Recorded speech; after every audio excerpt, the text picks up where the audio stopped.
I have the screenshot of everything. Am I a terrorist that I'm booked for? Am I somebody who was provocating somebody? I am talking on the basis of facts and I can prove it.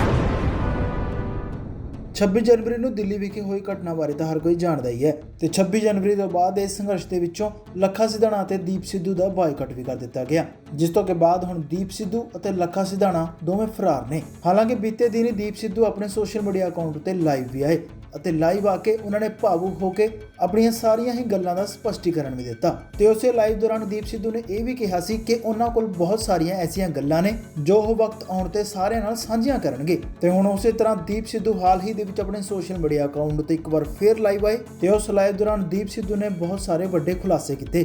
ਕੀ ਕਿਹਾ ਦੀਪ ਸਿੱਧੂ ਨੇ ਉਸ live ਦੌਰਾਨ, ਆਓ ਸੁਣਦੇ ਹਾਂ ਇਸ video ਦੇ ਵਿੱਚ। Hi guys, this is Deep Sidhu here. I've come to talk about basically our political class of our country, as well as the media houses and the journalism. You know, by profession I was an actor, but yes, I became part of this farmers' protest, and even before the protest even started, I went on my social media handles and started talking about social issues, because during lockdown somewhere I felt this need and responsibility to talk about social issues as a citizen or as a responsible man in this country. Therefore, whatever I've learned, and I've been through a lot and still going through it, so it's very important for us to understand certain truths about the kind of society we are living in. So let's talk about the political class, double standards of the political class in our country. Also, let's talk about the media and its role, journalism, so-called journalism, fourth pillar of the biggest democracy in the world. You know, how they behave to get TRPs and views. That's the only probably reach and game what they've been playing. Like I said, I have been part of this farmers protest because yes, I come from Punjab and I have a land and I'm a farmer. Not necessary that I have to cultivate the land to be a farmer, but yes, I have my own land and it belongs to me, and my family has been into agricultural field. Though my father was a lawyer, but yes, he was a farmer as well. My great grandfather, they were all farmers.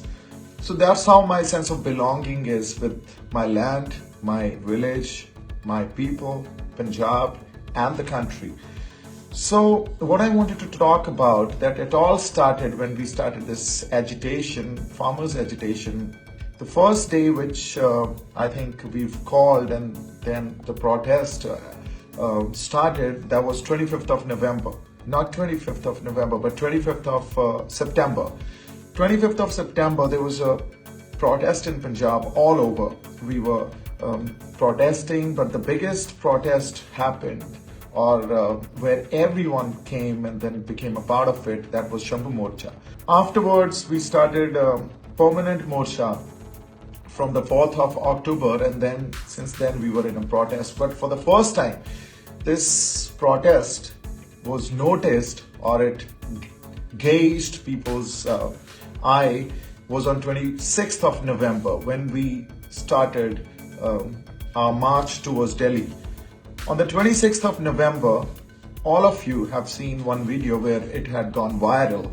And in that video, I made certain statements. The entire country was laughing at it, including a lot of media houses. They were laughing at it. But first, I want to talk about the political class, and then I will talk about the media. On the 26th of November, after one of my conversation with one IPS officer at Kundli border, or Sonipat border, yes, a border before that, went viral.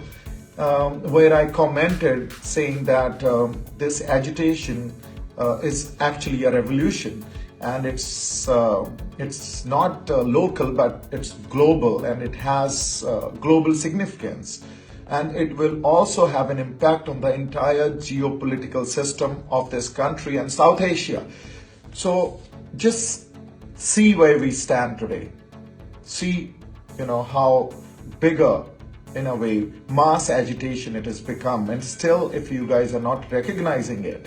But since I was talking about political class double standards, on the 27th of November, Indian National Congress shared my post on their official page and said it is a revolution. Why? Because all these political class or the parties always see some kind of opportunity, and that's how they start talking about it. I got a call through one of my friend who lives in Jaipur. I can give all the details, saying that, I've got a call from Congress High Command. Would you like to meet them? And I said, no, I don't want to meet them because that's not my aim and focus. So that went away. Aam Aadmi Party, second political party. Before I came to Punjab in September, they were in touch with me. They wanted to meet up and I did not show interest. So they went away. BJP offered me to join the party during Mr. Sunny Deol's elections, and that was last Lok Sabha elections, and I refused to even join them because that was not my aim and focus. Why? Because when I was in Punjab, what I actually felt is that in such a democratic setup with so much of diversities are there, biodiversity, cultural diversities, what we need is a strong federal structure. And that's why I started questioning the existing unitary form of government. Nobody understood it. And what is a federal structure? The Constitution says it that we are a federal system. The Constitution says it that we are democratic people and we have certain fundamental rights, and right to speak is one of them. So that's how I started speaking. What happens 26th of November, the intensity and the gravity of this agitation was felt all over, but still nobody dealt with it with maturity and with responsibility. No political party, opposition in a way, be it Congress or Aam Aadmi Party, BJP is ruling the country, they came and joined the protest. And I should tell you how.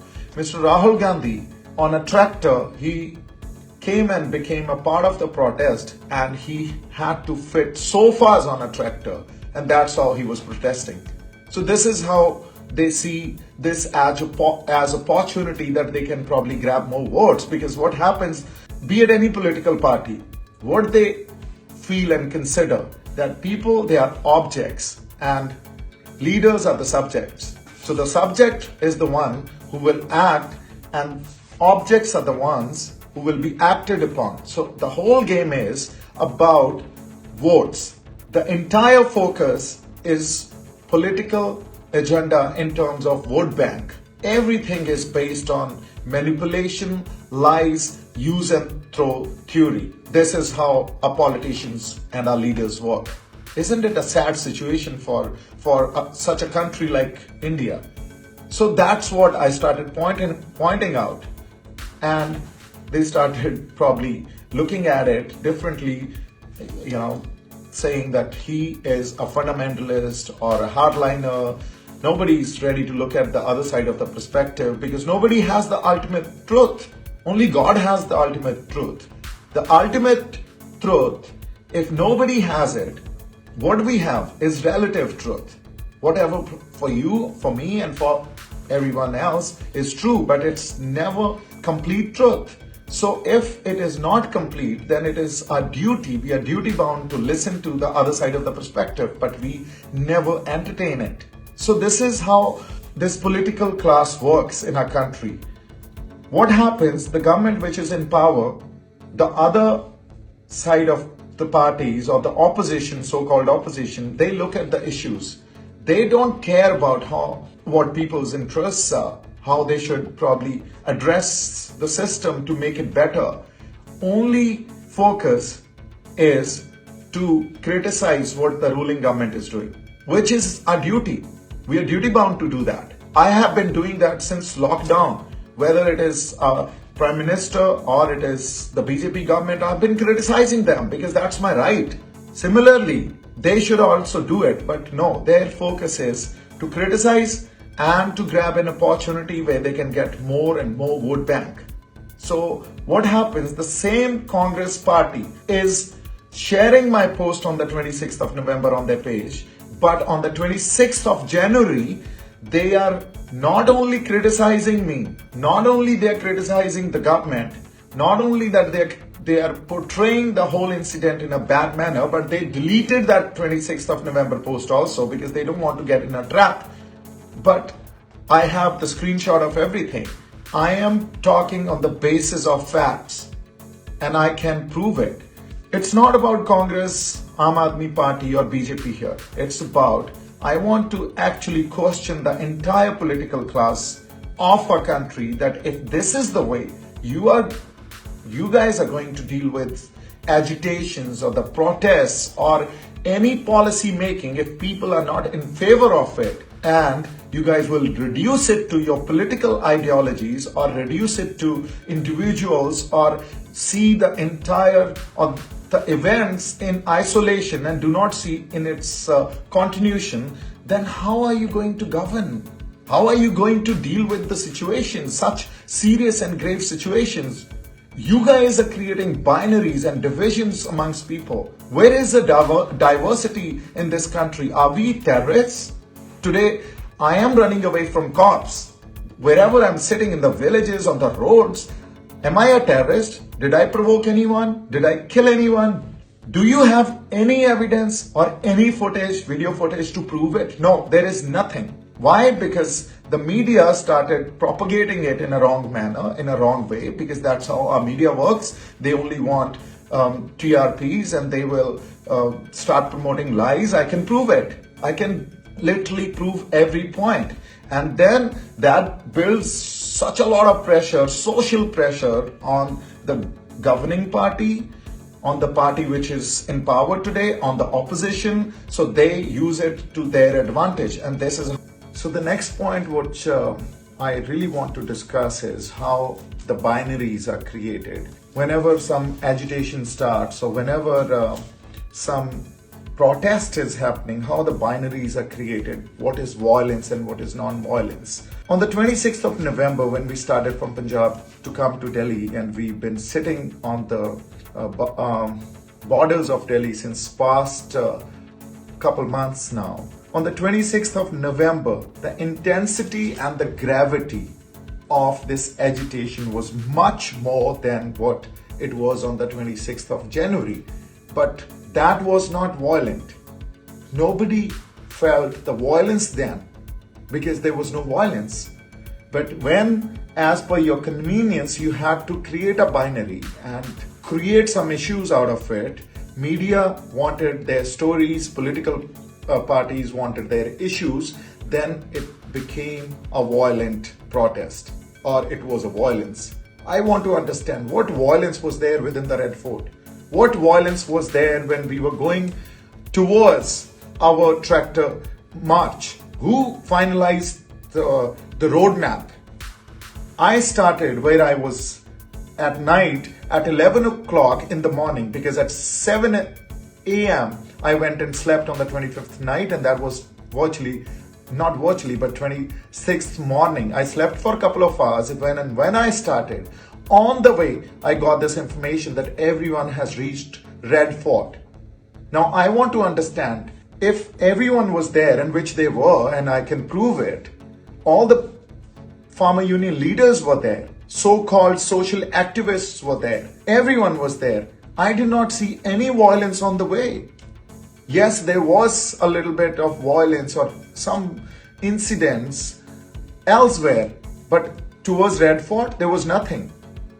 There must be some water cannons, there must be a little bit of, breaking the barricades, but that's not called violence. We've done much more on the 26th of November. Why it was never called a violence then? Because it never suited you then. So, what is this happening? These double standards, this kind of hypocrisy, where do we get it from? This is how we are going to deal with issues. This is how we are going to deal with social, political, environmental, even for that matter, our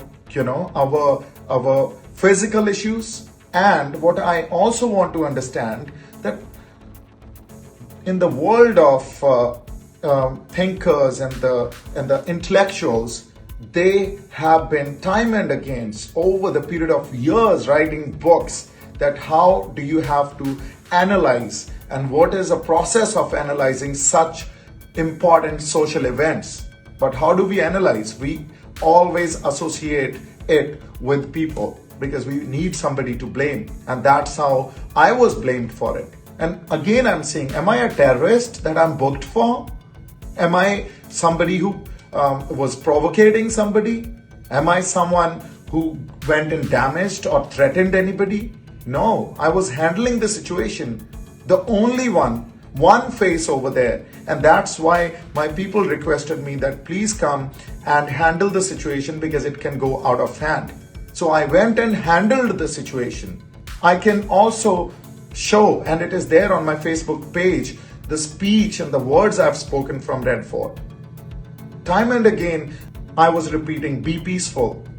We got to sit here. Let's wait for our farmer union leaders. But nobody, they all were outside, but nobody had come in because nobody wanted to take the responsibility. But I can share the speeches which were probably given. I can also share a lot of these meetings which they held with the government of India. I don't know what is going on. I was not part of those meetings. So please question either the establishment or the farmer union leaders. I was the only known face and I handled the situation with a lot of courage, and then I was blamed. This is ridiculous. And thereafter, because earlier I used to talk in Punjabi, but thereafter when I went out of that place, I went and sat on a tractor and started addressing in Hindi because I wanted a national media and people all over the country to hear and know what the truth is. Nobody heard it because it was not a space, because such a propaganda started against me. I do not know. Are we that insensitive? Where is humanity? Who is provocating? And why are you guys putting blames in terms of that, look, this guy is a radical or he is a terrorist? I'm a Sikh and we've been raised with this principle where it was taught, Manas ki jaat sabe eko pehchanbo.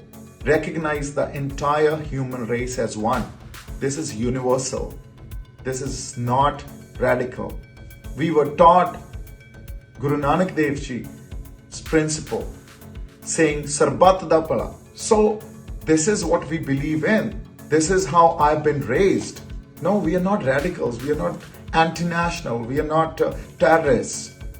We were just protesting against a policy which government is implementing and peacefully since last 6 months.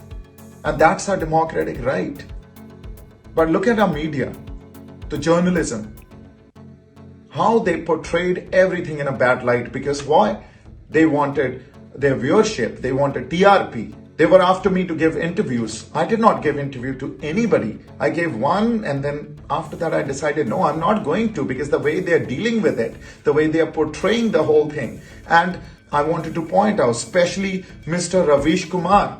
I thought you are a responsible man and a responsible journalist, but I'm disappointed the way you dealt with this issue. Did you talk to me? You spoke about me. I was called a traitor.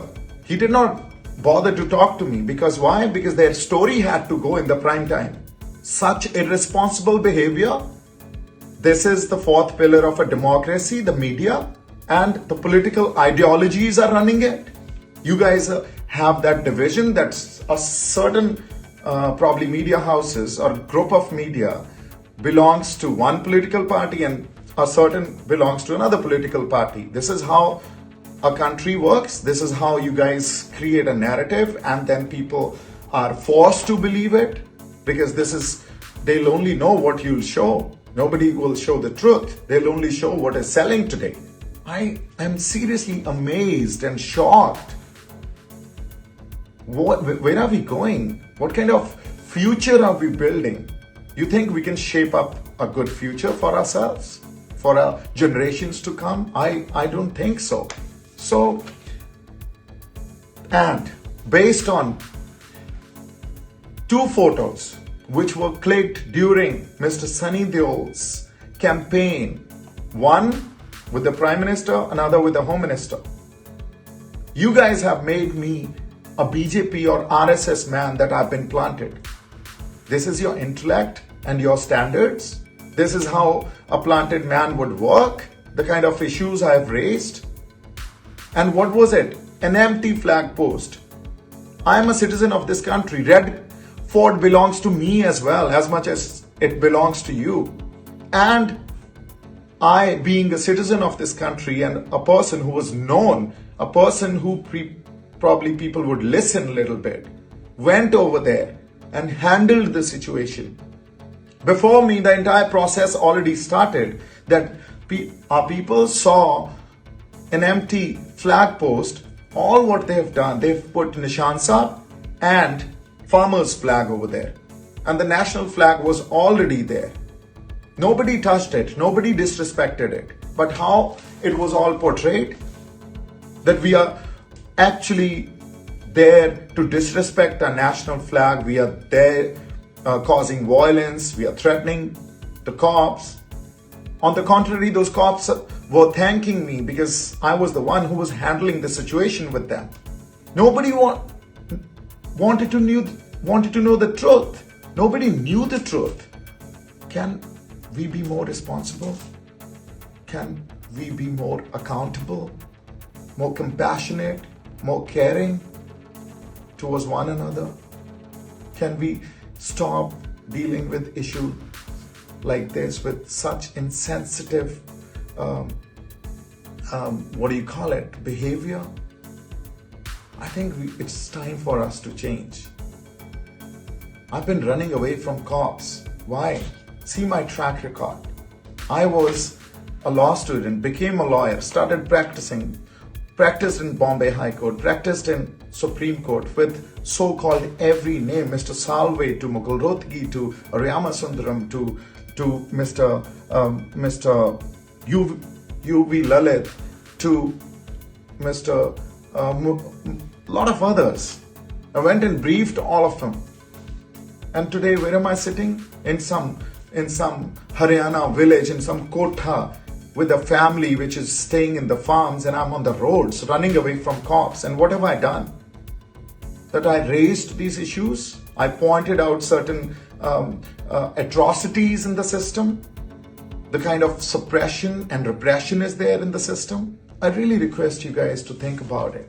That's all. I just wanted to share a little bit. And then, during lockdown, when we had COVID-19 situation, you guys, lot of these guys would look at Nishan Sahib and they would go towards it because there was a Gurdwara Sahib where langar was getting served. Then you did not have a problem from that Nishan Sahib. When our army goes and fights the Chinese at the border, they carry Nishan Sahib. Then you don't have a problem. But when we are asking for our rights, and Nishan Sahib, farmer's flag, our Indian flag is there, all three spirits are fighting this together, then you think it's religious? No, it's not religious. It's a way of life. It's that diversity which we have in this country, and we call it unity in diversity. Kindly do not tolerate diversity. Accept it. Acceptance is more important than tolerance. Tolerance portrays arrogance. We really need to think about these issues.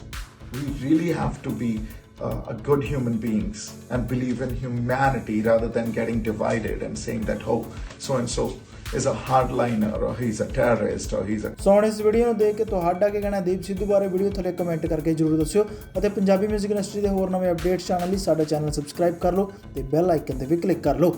Bureau report channel Satrang for more updates subscribe channel Satrang.